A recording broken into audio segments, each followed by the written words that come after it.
Xerfi spécifique, le département des études et prestations sur mesure de Xerfi fait ici le point sur le marché de la bijouterie et joaillerie en France en 3 séries de données. La première série permet de se faire une idée de la composition du tissu industriel. 85% des entreprises ont moins de 10 salariés selon nos estimations. Ce sont soit des créateurs indépendants qui vendent directement aux consommateurs, soit des sous-traitants des grandes maisons de joaillerie. Les entreprises de 50 salariés et plus, elles, sont certes peu nombreuses, autour de 6% des entreprises, mais elles totalisent 89% de l'activité de fabrication. Positionnées sur le segment haut de gamme et disposant de réseaux de boutiques dans des lieux stratégiques, les grandes maisons de luxe se distinguent des autres fabricants par leur notoriété internationale et leurs conditions d'approvisionnement avantageuses. La deuxième série de données porte sur le commerce extérieur.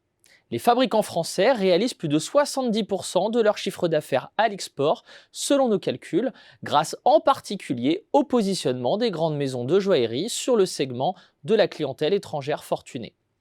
L'Asie totalise 22% des exports et l'Europe 67%. La Suisse et l'Italie sont les deux premiers partenaires de la France, du fait notamment de l'importance des échanges intra-groupes des multinationales du luxe comme LVMH, Kering ou Richemont.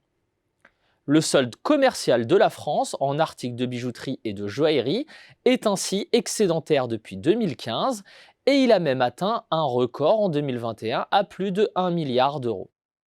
La troisième série retrace l'évolution du chiffre d'affaires des bijouteries et horlogeries. Après avoir progressé de 2,5% par an entre 2010 et 2019, il est reparti de l'avant en phase post-crise sanitaire.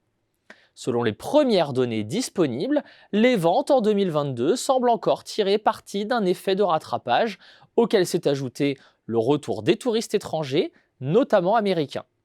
L'acquis de croissance sur les 7 premiers mois de l'année dépasse plus 20%, ce qui laisse augurer d'un très bon millésime, quoi qu'il arrive.